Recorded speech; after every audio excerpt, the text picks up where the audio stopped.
సిద్ధారెడ్డి గారు, మరసం వ్యవస్థాపకుల్లో ఒకరు, నిరంతరం మాకు ఒక చెట్టు నీడలాగా ఉండే దేవి ప్రసాద్ గారు. నా జీవితంలో ఒక ముఖ్యమైన భాగం కిషన్ గురించి మాట్లాడడం అంటే నా జీవితంలోనే ఒక ముఖ్యమైన భాగం గురించి మాట్లాడడమే. నన్ను ఇన్స్పైర్ చేసిన, నన్ను కవిత్వం వైపు మళ్ళించిన, నాకు వచన కవిత్వాన్ని పరిచయం చేసిన అలాజ్పూర్ కిషన్. మిగతా దారం మల్లారెడ్డి గారు, అంజయ్ గారు, శ్రీనివాస్, మురళి, మేమంతా పారుపల్లి వీధి రావి చెట్టు ఆకులం. మా మురళి, నేను, మేమందరం కూడా.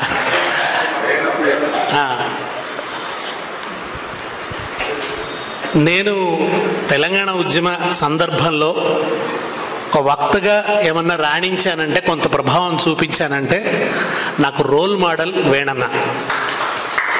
వేణన్న ఉపన్యాసం నన్ను ఇన్స్పైర్ చేసింది. తనలా ఎప్పటికన్నా మాట్లాడాలని, తనలా ఇప్పటికీ మాట్లాడలేకపోవచ్చు, కానీ ఆ మాట్లాడాలన్న కోరిక ముందుకు నడిపించింది, నన్ను ఉపన్యాసకుని చేసింది. కిషన్ నాకెప్పుడు ఒక ఆశ్చర్యం. మొట్టమొదట అసలు తను కవిత్వం రాస్తాడని నాకు తెలియదు. నా బాల్యపు కళావరణంలో, ఆ కళావరణాన్నిలో పరుచుకున్న నక్షత్ర కాంతిలో కిషన్ ఒక ముఖ్య భాగం అని రాశాను నేను ముందు మాటలో. నేను 5-6 ఏళ్ల వయసున్నప్పుడు మా మామ ఉమాపతి రామేశ్వర శర్మ, తను తబలా వాయించేవాడు అందరికీ. అంటే కిషన్ మా మామ రామన్నకి సభలో ఉన్నాడు. తను కూడా చిన్నప్పుడు నన్ను ఇన్స్పైర్ చేసిన వాళ్ళలో ఒకరు నర్సయ్య, తను అద్భుతంగా పాటలు పాడేది. వీళ్ళంతా ఒక సాంస్కృతిక సంస్థను పెట్టినారు, నవ్యకళా నికేతన్ అని. ఇవాళ ఆలోచిస్తే నాకు చాలా ఆశ్చర్యంగా అనిపిస్తుంది, ఎందుకంటే అది చాలా అభ్యుదయ కాముకమైన సాంస్కృతిక సంస్థ. ఏదో ఆషామాషి ఎంటర్టైన్మెంట్ కోసం పెట్టిన సంస్థ కాదు. అప్పుడు వాళ్ళు రాసుకున్న నాటకం గ్రామ పిశాచాలు. ఆ నాటకకర్త కిషన్. అప్పుడు 75 నాటికే ఆయన ఒక స్పృహతో నాటకం రాసినాడు. ఆయన భూస్వామ్యము, భూస్వామ్య పీడన, ఇవన్నీ ఆయన గమనంలో ఉన్నాయి. వీటితో ఆయన ఒక నాటిక రాసినాడు. నాకు అంటే 5-6 ఏళ్ల వయసున్న నాకు వీళ్ళంతా సినిమా నటులతో సమానం. వాళ్ళు రిహార్సల్ చేస్తుంటే చూడాలని కోరిక నాకు. మా శివాలయం, రాముల గుడి, పారుపల్లి వీధిలో ఉన్న రామాలయం, పక్కన ఉన్న శివాలయం వీళ్ళ రిహార్సల్ వేదిక. పిల్లవాడినైనా నన్ను రానిచ్చేవాళ్ళు కాదు, కానీ బలవంతానైనా పోయి ఏడ్చి అయినా అక్కడ కూర్చొని ఆ రిహార్సల్స్ చూసేది. ఎంత అద్భుతమైన, అంటే ఆ 75 నాటికే ఎంత గొప్ప సంస్థను నడిపించారంటే, తబలా వాయించే వాళ్ళు ఉండేవాళ్ళు, డ్రమ్స్ వాయించేవాళ్ళు, ఢక్కీ కొట్టేవాళ్ళు, తర్వాత మిమిక్రీ చేసేవాళ్ళు, ఇంతమందితో నిండి ఉండేది ఆ సంస్థ. కిషన్ ఆ నాటకంలో ఆయన నటించేవాడు. ఒక్క నటుడు మాత్రమే కాదు కిషన్. కిషన్ అంటే ఒక పెద్ద హడావిడి. ఆయన ఎక్కడుంటే అక్కడ ఒక హడావిడి మనిషి. పని ఉందంటే చాలా హడావిడి, పని అయిపోయిందంటే మాత్రం ఒక అంతర్లోకంలో ఉండేటువంటి మనిషి, ఓ భావుకుడు, స్వాప్నికుడు మేల్కొంటాడు ఆయనలో. ఇంత హడావిడిగా, ఇంత నవనవోన్మేషంగా ఉండే కిషన్ ఎప్పుడు ఇంత సాంద్రతరంగా ఆలోచిస్తాడు, ఎప్పుడు ఇంత నిమగ్నతతో, ఆశ్చర్యం. మనిషి చూస్తే అంత హడావిడిగా అట్లా ఉంటాడు. తను అన్ని పనులు చేసేది.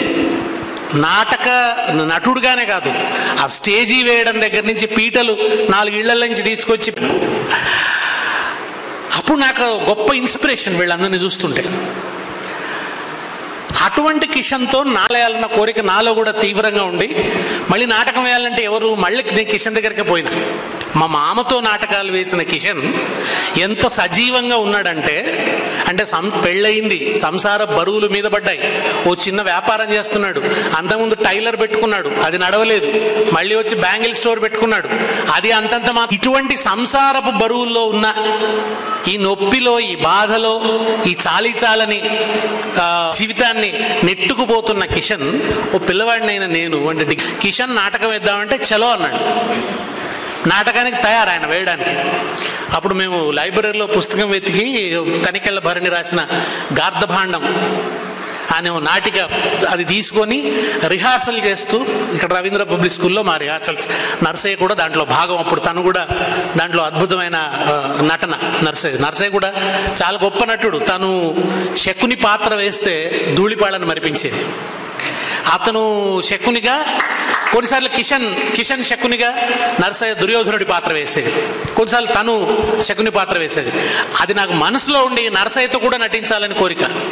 మళ్ళీ అట్లాంటి పాత్రనే ఆ గార్ధభాండంలో ఉంటే మళ్ళా మేమంతా ఒకటై, ఎస్ పెంటయ్య, మన నర్సయ్య, మన రంగాచారి, మేమందరం, కిషన్, వేముగంటి శ్రీనివాస్ అందరం కలిసి ఆ నాటకం రిహార్సల్స్ చేసే క్రమంలో నేను ఆ రోజు ఆయన బ్యాంగిల్ స్టోర్కి పోయేది. అద్భుతంగా ఉంటాడంటే ఇట్లా మన శేషశయ్య మీద విష్ణుమూర్తి పడుకున్నట్టే ఉంటుంది అన్నమాట. నిజానికి ఎవరు కూడా షాపులో పడుకోరు కదా, అది ఓ స్టూల్స్ ఉంటాయి, ఆ స్టూల్ ఒకటే ఆయనకు తలగడ.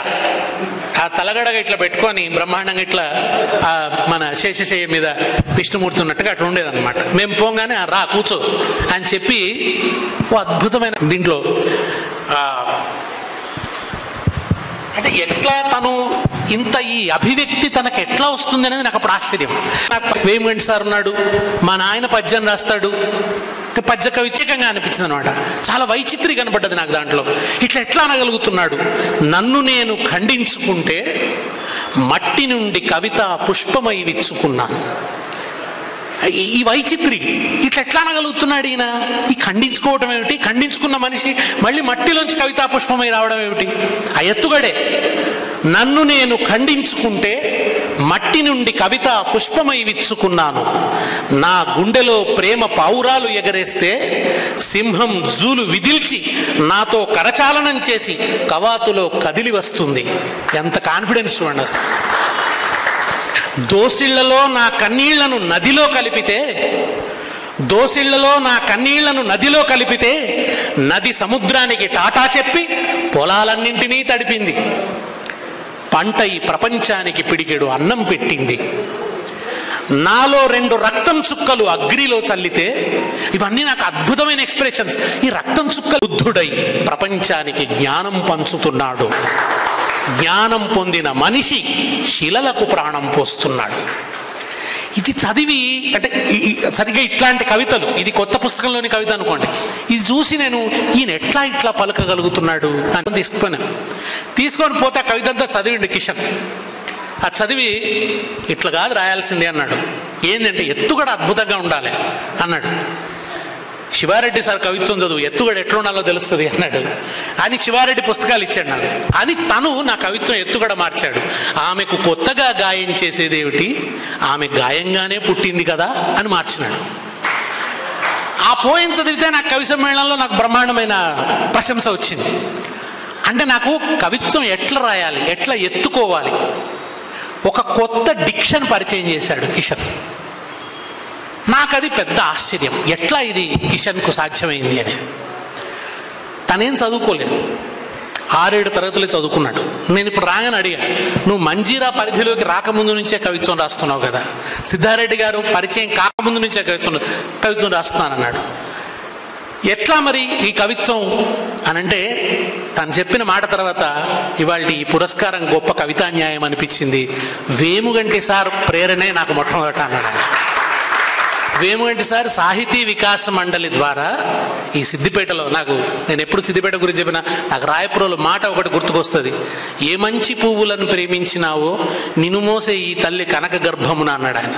ఈ సిద్దిపేట కనక గర్భం, దాంట్లో పుట్టిన బిడ్డలం మేమందరం. ఇక్కడున్న ఈ వాతావరణం మాకు ముందున్న కవులు సృష్టించిన వాతావరణం. వాళ్ళు కల్పించినటువంటి ఇక్కడున్న ఈ గాలిలోనే ఉన్నటువంటి ఆ కవిత గంధం మా అందరినీ తాకింది.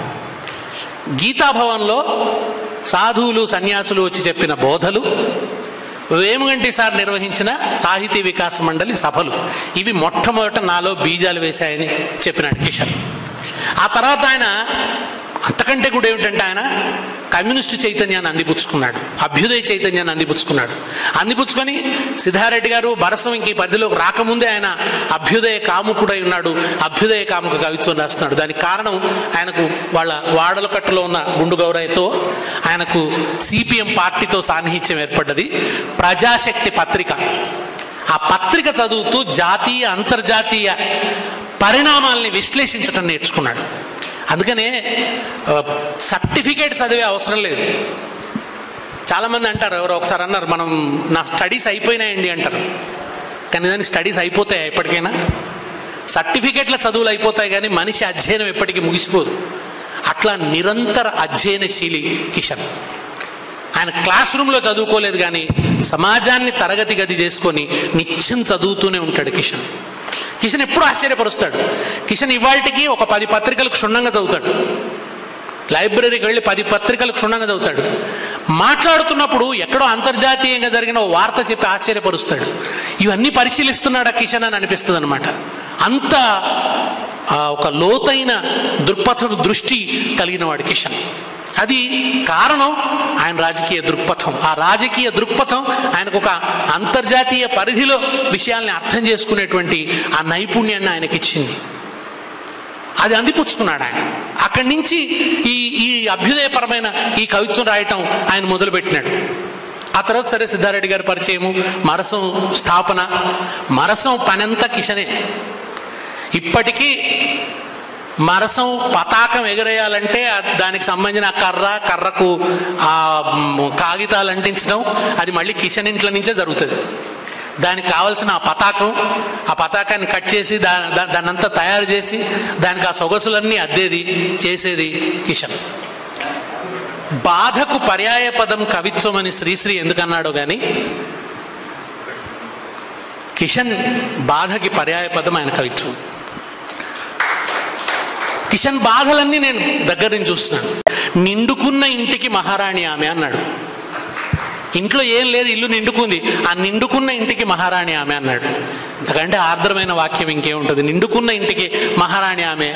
రుసరుసలు ఇవన్నీ ఉంటాయి కానీ నేను కవితా కన్యతో మాట్లాడుతుంటానని విసుగామెకు అన్నాడు. ఆయన దేవక్కతో మాట్లాడిన దానికంటే కవితా కన్యతో మాట్లాడింది ఎక్కువ, రాజకీయాల్లో గడిపింది ఎక్కువ. మరసం సభ ఉందంటే 3 రోజులు దుకాణం బంద్, షట్టర్ గుంజేసేది. మేము మద్యపాన వ్యతిరేక ఉద్యమంలో భాగంగా ఊరూరు తిరిగితే నిజానికి గిరాకీ ఎప్పుడు వస్తుంది? సాయంత్రమే వస్తుంది. కానీ సాయంత్రం షట్టర్ బంద్. మాతో పాటు ఆయన ఊళ్ళలోకి వచ్చేది. మేము మా నాటక యాత్ర కొనసాగింది. గార్ధబాండం వేసి అక్కడి నుంచి ఆయన చిన్నప్పుడు గ్రామ పిశాచాలు, ఆ తర్వాత గార్ధబాండం, మళ్ళీ మాతో పాటు కలిసి మద్యపాన వ్యతిరేకోద్యమంలో ఊరూరు తిరిగి నాటకాలు వేశాడు కిషన్. మాతో పాటు ఆయన వయస్సు ఆయనకు నిమిత్తం ఉండదు, ఆయన ఇంటి పరిస్థితులతో ఆయనకు నిమిత్తం ఉండదు. ఆయన జీవించింది సాహిత్యంలో జీవించాడు, సామాజిక కార్యాచరణలో జీవించాడు. ఆయనను కాపాడిన సంజీవని మూలిక కవిత్వమే. ఆయనని సజీవంగా ఉంచిన సంజీవని మూలిక కవిత్వమే. ఆయన రాయకపోవచ్చు కానీ కవిత్వానికి దూరంగా ఉన్నాడని మాత్రం నేను అనుకోను. రాయాల్సినంత రాయలేదు. రాయకపోవడం వెనక ఆయనకు జీవితం బరువు, నొప్పి, బాధ, జీవితంలో ఆయన ఎదుర్కొన్న అనేక దుఃఖభరితమైన ఘటనలు ఎన్నో ఉన్నాయి. వీటన్నిటి మధ్య కూడా ఆయనలో ఉన్న భావు కూడా ఆయనను బ్రతికిస్తూ వచ్చాడు. అట్లా ఆయన ఆ రాజా బ్యాంగిల్ స్టోర్లో కూర్చొని కవిత్వం చెప్తుంటే నేను రాసిన. కిషన్ కవిత్వం రాస్తూ నేను కవినైనా. కిషన్ కవిత్వం రాస్తుంటే నాలో కవితాత్మ అనేది అభివృద్ధి అయింది. ఆ కవిత్వపు కళకు సంబంధించిన కొన్ని ఆనుపానులు నాకు అర్థమైనాయి. ఆ తర్వాత మళ్ళీ నాకు సిద్ధారెడ్డి గారి సాహచర్యం మరింత వికసించేటట్టు చేసింది.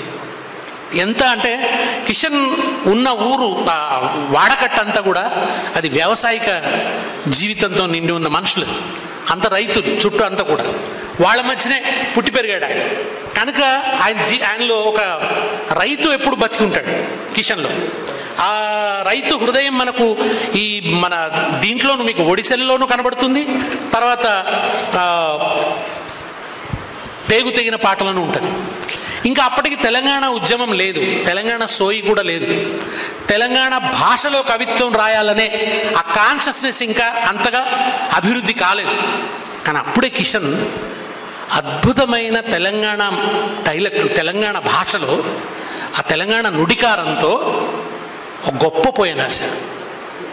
ఆ పోయం ఇవాళ చాలా ప్రశ్నలకు జవాబు. అది ఎట్లా చూడాలి పశువుని, ఒక ఎద్దుని ఎట్లా చూడాలి, అసలు అది వ్యవసాయంలో భాగం, వ్యవసాయ నాగరికతలో భాగం, వ్యవసాయ ఆర్థిక వ్యవస్థలో భాగమైనటువంటిది. ఆ ఆర్థిక వ్యవస్థ కుప్పకూలుతున్న దశలో, పెట్టుబడిదారి విలువలు రాజ్యమేలుతున్న దశలో పశువు ఏమైంది, దాన్ని ఎంత గొప్పగా ఈ అంటే అది ఒక స్వాగతం, ఒక ఎద్దు మాట్లాడుతున్నట్టు. మనకు గోపీచంద్ స్వాగతాలు గుర్తుకొస్తాయి. దాంట్లో ఒక తుమ్మ చెట్టు మాట్లాడుతున్నట్టుగా ఉంటుంది గోపీచంద్ రాసిన దాంట్లో.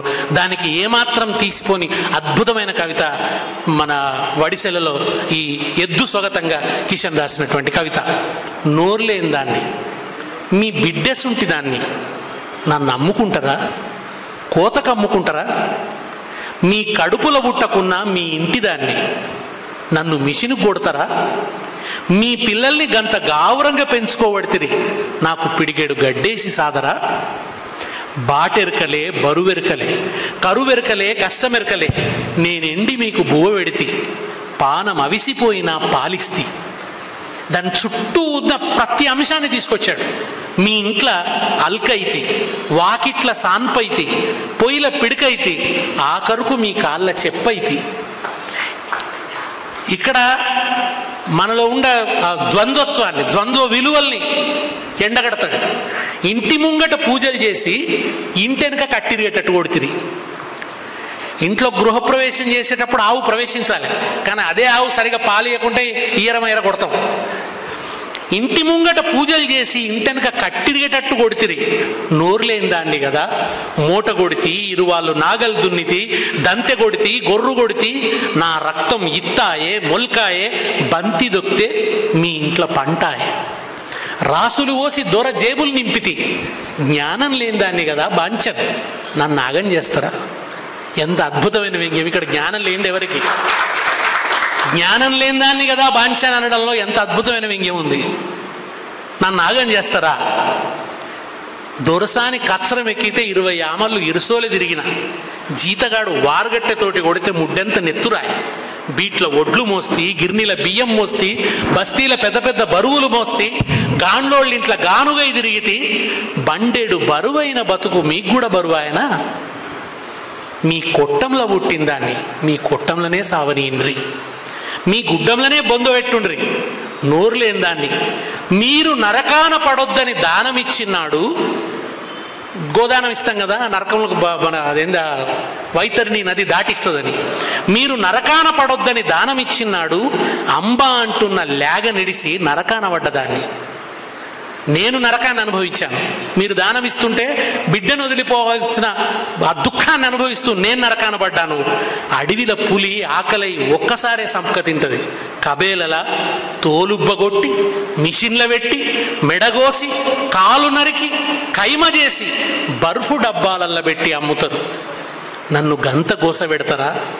బతుకు ఆగం చేస్తారా అని ఇక్కడ ఎంత అద్భుతంగా అంటాడు. మీ జీవి పోయేటప్పుడు నోట్ల జీవగంజి అయిన దాన్ని, మీ జీవి పోయేటప్పుడు నోట్ల జీవగంజి అయిన దాన్ని జీవం తీస్తారా? లోకానికి భిక్ష పెట్టిన దాన్ని మీ ఇంటి ముంగటికి భిక్షానికి వచ్చిన నాకు పానం భిక్ష పెట్టుండి అన్నాడు. ఒక వ్యవసాయం పనిచేసే ఎద్దు దగ్గర నుంచి గంగిరెద్దు దాకా తీసుకొచ్చి మీ ఇంటి ముందటికి భిక్షానికి వచ్చిన నాకు పానం భిక్ష పెట్టుండి అన్నాడు. నేను చినకోడూరు హై స్కూల్లో పనిచేస్తూ టీచర్గా ఒక పాపకు ఇది నేర్పించిన. ఇదంతా కూడా ఆ పాపతో నేర్పించి ఏకపాత్ర అభినయంలాగా చేయించిన. చిన్నగా 2 కొమ్ములు పెట్టి ఆ అమ్మాయిని తీసుకొచ్చి పెడితే వచ్చిందంత రైతులు, అందరి కళ్ళల్లో నీళ్ళే, ఇట్లా అశ్రువులు కారుతున్నాయన్నమాట చదువుతున్నంతసేపు. ఎంత అద్భుతం అంటే జనరల్గా వచన కవిత్వం అందరికి అర్థం కాదు, ఏదో వచన కవిత్వం చాలా కంప్లైంట్లు ఉన్నాయి. కిషన్ ఆ కవిత, ఆ పాప ఏకపాత్ర అభినయం చేసిన తర్వాత అందరు దుఃఖపడమే కాకుండా సార్ మళ్ళొక్కసారి చేపియవా అని ఆ ప్రోగ్రాంలో 3 సార్లు ఆ అమ్మాయి చేత ఏకపాత్ర అభినయం చేయించినారు. ఒక కవి సాధించాల్సిన విజయం ఇంతకంటే ఇంకేముంటుంది?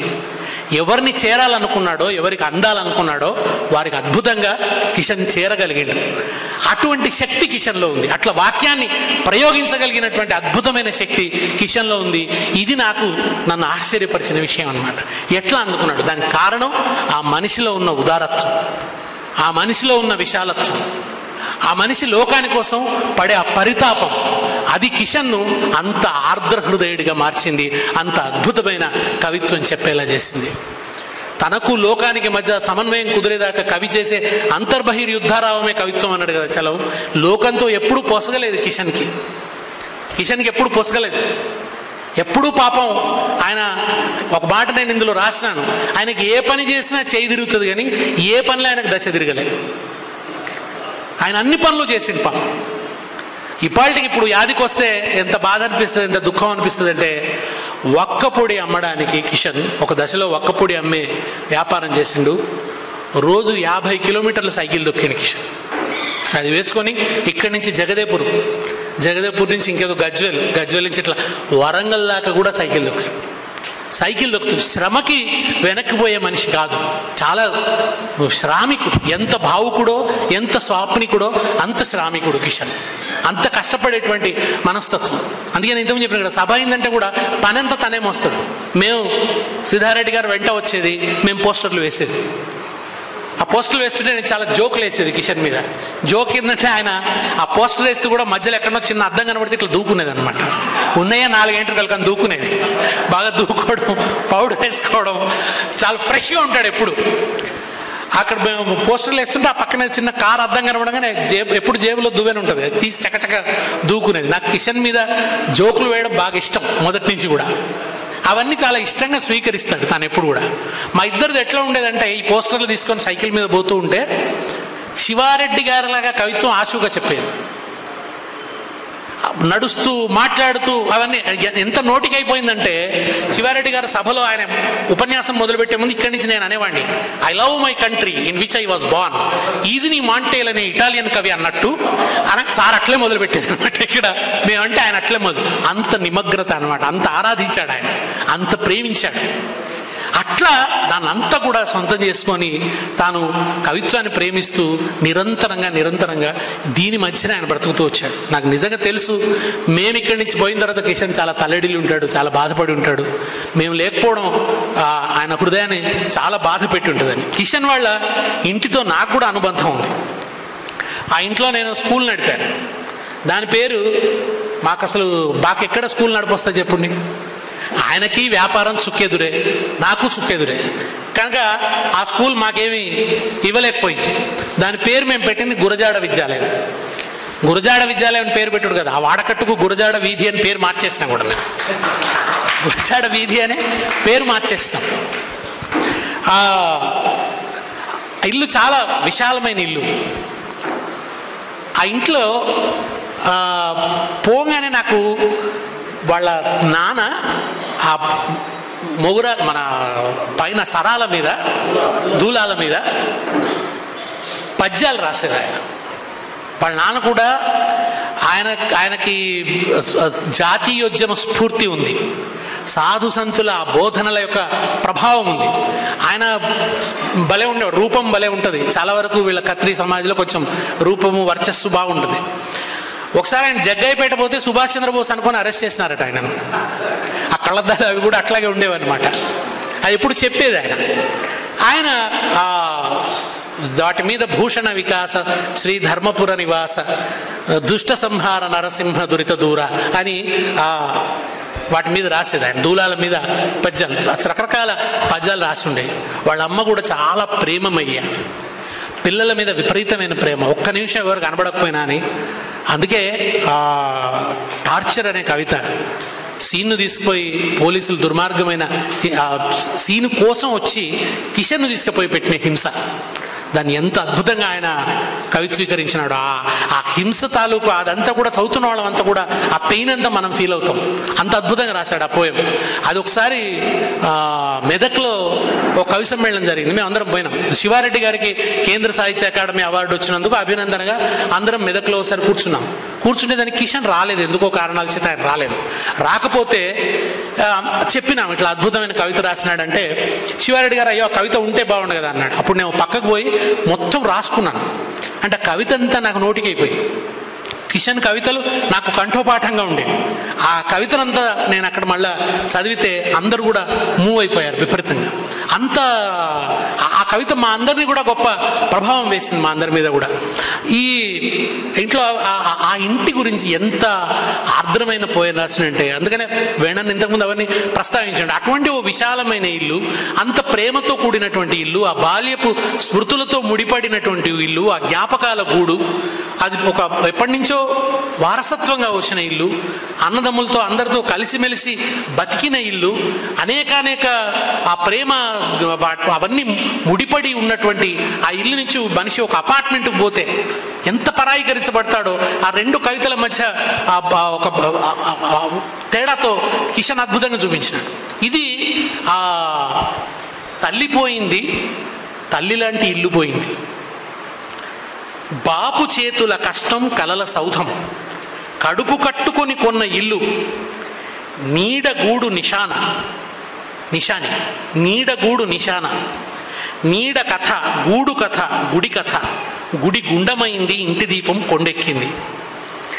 52 మట్టి బంధం, యాప చెట్టు, జామ చెట్టు, ఎర్రగన్నేరు పూల చెట్టు, బంతి పూల చెట్టు మీద బంగారు తీగల పురుగులు, మొగురాలు దూలాలు, ఇంటి మీద కుమ్మరి పెంకు, దూలాల మీద బాపు వేమన పద్యాలు, ఇంటి ముంగట అరుగువాడ రచ్చబండ, అరుగు మీద అమ్మ ముచ్చట ముల్లె. ఇవాళ అమ్మ వచ్చి అమ్మ మీద ఆ అరుగు మీద కూర్చుందంటే వాడకట్టంతా అరుగు దగ్గర ఉండేది. అందరూ అక్కడ కూర్చొని ఎతలు ఎల్లబోసుకునేది. బొంగరంలా కాలం గిర్రున తిరిగింది, కిరాయిలు కట్టి బొక్కలు తెల్లబడ్డాయి, ఇల్లు కూలగొడుతుంటే గుండెల్లో గుణపాల దిమ్మిస, కళ్ళల్లో కన్నీటి సెలమే, మనసంతా కలికలి, రేపటి బతుకు చిమ్మ చీకటి. ఇల్లు ఖాళీ చేస్తుంటే శ్మశానమే దిక్కనిపించింది. ఎంత విహ్వలుడైపోయాడో, శ్మశానమే దిక్కనిపించింది. రోడ్డున పడ్డ బతుకు, రూపాయి రోకలి దెబ్బ, ఇప్పటికీ భూమి మీద జానెడు జాగలేదు, పిడికెడు ఇల్లు లేదు, ఆకాశమే నీడ, భూదేవే తలాపు. ఇక్కడ కదిలించింది ఏంటంటే, ఒకసారి విచలితుడిని చేసింది ఏంటంటే, నాకు నిజంగా ఈ కవిత చదువుతున్నప్పుడు కిషన్ మీద పడి ఏడుస్తున్నట్టే అనిపించింది. ఇల్లు ఉన్నట్టే ఇంట్లో నిద్రపోయినట్టే కలలు వస్తాయి. ఎక్కడో ఉన్నా కూడా ఇల్లు ఉన్నట్టే ఆ ఇంట్లో నిద్రపోయినట్టే కలలు వస్తాయి. ఇల్లు లేని దుఃఖం, తల్లి లేని దుఃఖం, కల అయితే ఎంత బాగుండో. బాపు అమ్మ ఇంట్లోనే ప్రాణం విడిసిండ్రు, నేను ప్రాణంతోనే ఇల్లు విడిసిన నా ప్రాణం ఏ చెట్టు నీడనో అన్నాడు. ఎందుకంటే ఆ ఇంటితో నాకు కూడా అనుబంధం ఉంది కనుక, ఆ ఇంట్లో వాళ్ళ అమ్మను వాళ్ళ నాన్నను చూసిన కనుక ఈ కవిత చదువుతున్నంతసేపు నాకు నిజంగా కూడా కిషన్ మీద పడి ఏడవాలన్నంత బాధ, నాకు దుఃఖం కలిగింది. కనుక ఇంతకుముందు కిషన్ మన వేణన్న చెప్పినట్టు దీంట్లో వైయక్తిక దుఃఖంతో కూడిన కవితలు చాలా ఉన్నాయి. కానీ ఆ దుఃఖం వెనుక సమాజంలో మానవీయ విలువలు అడుగంటుతున్న ఒక అనుబంధ రాహిత్యం, ఒక వ్యక్తిత్వాలు శిథిలమైపోతున్న స్థితి. ఒక తల్లి, ఎప్పుడు శంకరాచార్యుడు అన్నాడు, ఏదో మన కుపుత్రా భవతే క్వచిదపి ఏదో కుమాతాన భవతి అన్నాడు. ఆయన కుపుత్రా జాయతే క్వచిదపి కుమాతాన భవతి అన్నాడు. దుర్మార్గుడైన కొడుకుంటాడేమో కానీ తల్లి ఉండదు కదా అన్నాడు. కానీ ఎంత విచ్ఛిన్నమైపోతుందంటే సమాజం. మొన్న మనం చూసినాం, ఆ తల్లి బిడ్డలకు విషం ఇచ్చి, ఇంకో ప్రియుడితో వెళ్ళిపోవడం కోసం బిడ్డలకు విషం ఇచ్చి 2 పిల్లల్ని చంపేసి తన సుఖం కోసం చిన్న చిన్న పిల్లల్ని చంపిన వార్త చదివినప్పుడు ఎందుకు కుటుంబ బంధాలు ఇంత నాశనం అయిపోతున్నాయి, కుటుంబాలు ఎందుకు ఇట్లా అయిపోతున్నాయి, కుటుంబం ఎందుకు మిగలకుండా పోతుంది, కుటుంబం కాకుండా ఎందుకు పోతుంది, తండ్రి కాకుండా ఎందుకు పోతున్నాడు, తాత కాకుండా ఎందుకు పోతున్నాడు, ఈ శైథిల్యానికి, ఈ రాహిత్యానికి, ఈ ఎడారితనానికి కారణాలు ఎక్కడున్నాయి? వీటి గురించైనా మనుషులు ఆలోచించాలి కదా, వీటి మూలాలైనా వెతుక్కోవాలి కదా. ఆ వెతుకులాట, ఆ దుఃఖం దీంట్లో చాలా ఉన్నది. ఈ పుస్తకంలో అట్లాంటి కవితలు చాలా ఉన్నాయి. అయితే ఆ కవితలన్నీ కూడా ఇవాళ సమాజంలో ఈ విచ్ఛిన్నమైపోతున్న బంధాల గురించిన ఆర్తితో రాసిన కవితలే. అది వాళ్ళ అన్న గురించి రాసిన, అది వాళ్ళ దేవిక అక్క గురించి రాసిన, లేకుంటే తన ఇంటి గురించి రాసిన. కనుక ఈ కవిత్వం చదవడం అంటే, కిషన్ కవిత్వం చదవడం అంటే మానవ సంబంధాల్లో ఉన్నటువంటి ఆ తడిని ఒకసారి మళ్ళీ గుండెకు హత్తుకోవడం, మనిషిని గుండెకు హత్తుకోవడం, సమాజంలో పెచ్చుమీరుతున్నటువంటి అనేక రకాల, నేను ఒక మాట అన్నాను, ఆయన దర్జీ కనుక ఈ ఏదైతే ఈ సమాజపు అల్లిక ఒకటి ఏదైతే ఉందో, ఆ అల్లిక చెదిరిపోతున్నదన్న బాధ, అది చిరిగిపోతున్నదన్న బాధ, దాన్ని కుట్టేందుకు కిషన్ ఈ సమాజాన్ని కుట్టేందుకు చేసినటువంటి బాధ, దుఃఖం అంతా కూడా, ఆవేదన అంతా కూడా ఈ కవిత్వం నిండా పరుచుకొని ఉంది. దీన్ని చదవండి, చదివినంతసేపు మనుషుల్లాగా ఉన్న తృప్తి కలుగుతుంది.